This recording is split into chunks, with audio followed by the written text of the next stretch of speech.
Jadi sekarang ini saya ingin membahas tentang sifat emosi. Jadi emosi ini merupakan sebuah fundamental yang dimiliki oleh semua manusia. Jadi kayak semua manusia itu pasti memiliki ini. Jadi kayak ini emosi itu merupakan suatu hal yang tidak bisa lepas dari seorang manusia, yang dipergunakan untuk pengambilan sebuah keputusan, decision making, atau pemberian sebuah makna terhadap suatu hal. Terus perubahan emosi yang dimiliki manusia itu dapat mempengaruhi banyak hal, seperti kayak sistem saraf otonom juga berpengaruhi karena itu memiliki sebuah interconnection antara satu sama lain. Fisiologis, ekspresi wajah dan lain-lain. Kognitif pun juga interpretasi, subjektivitas dan budaya yang dipengaruhi oleh emosi. Nah, yang ketiga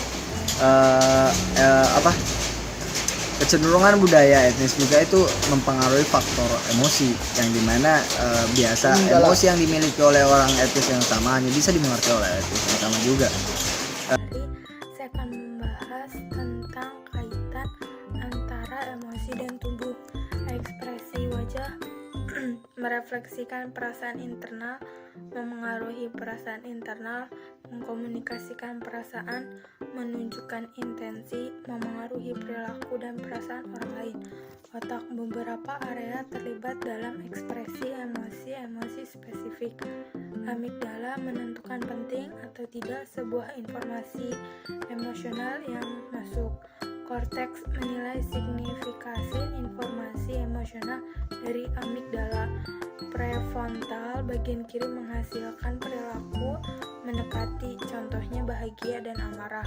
Prefrontal bagian kanan menghasilkan perilaku menjauh, contohnya sedih atau takut. Neuron cermin bagian dari otak yang dapat mempengaruhi suasana emosi orang lain dengan cara menciptakan empati dan harmoni.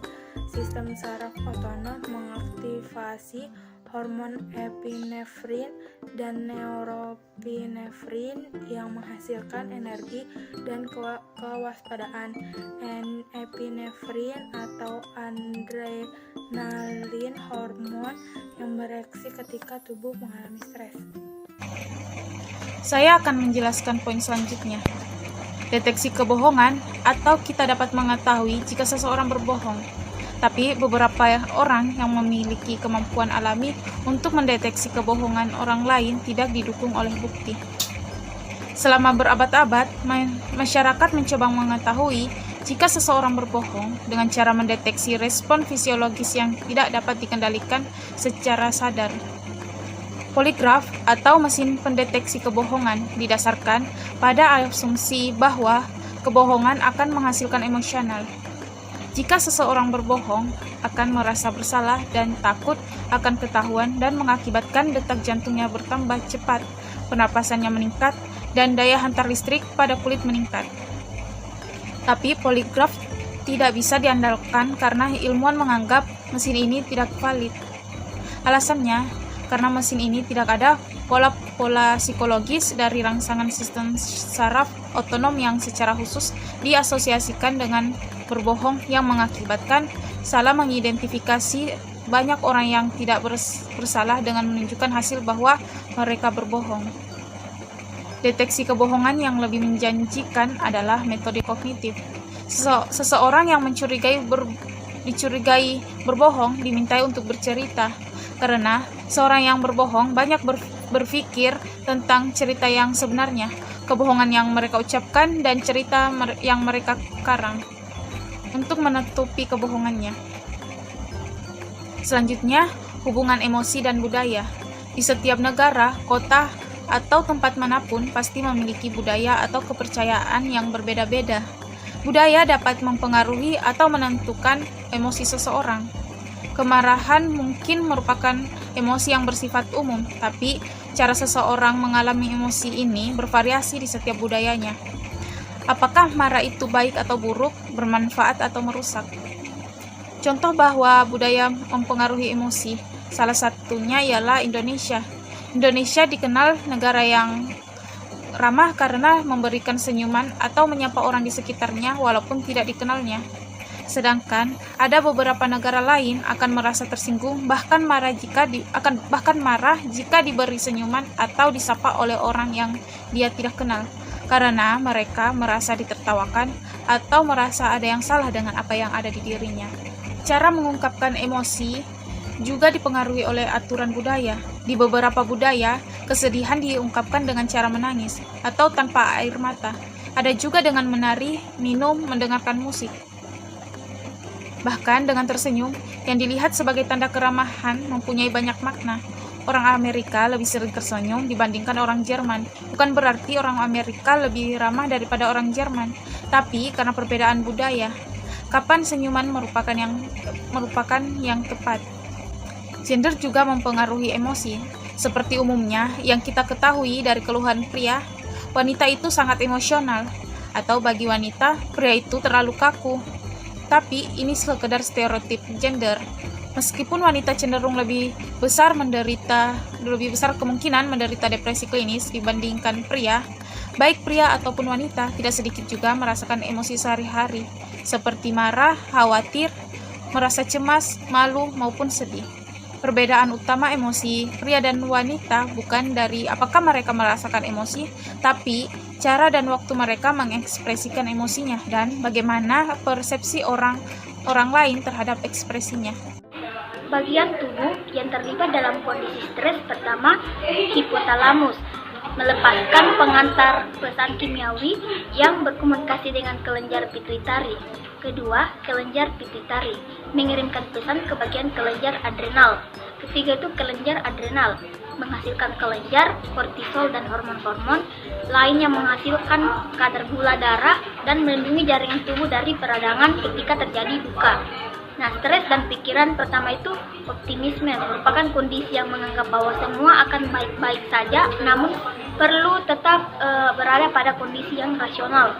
Kedua itu kesadaran dan kontrol, terdiri dari lokus internal atau yang percaya bahwa segala hal terjadi karena apa yang mereka perbuat, dan lokus eksternal atau yang percaya bahwa yang terjadi itu adalah sebuah kebetulan atau keberuntungan. Bagian tubuh yang terlibat dalam kondisi stres. Yang pertama ada hipotalamus. Hipotalamus melepaskan pengantar pesan kimiawi yang berkomunikasi dengan kelenjar pituitari. Yang kedua, kelenjar pituitari. Kelenjar pituitari mengirimkan pesan ke bagian kelenjar adrenal. Yang ketiga, kelenjar adrenal. Kelenjar adrenal menghasilkan kelenjar kortisol dan hormon-hormon lain yang meningkatkan kadar gula darah dan melindungi jaringan tubuh dari peradangan ketika terjadi sebuah luka. Stres dan pikiran. Optimisme merupakan kondisi yang menganggap bahwa semua akan baik-baik saja, namun perlu tetap berada pada kondisi yang rasional. Kesadaran dan kontrol.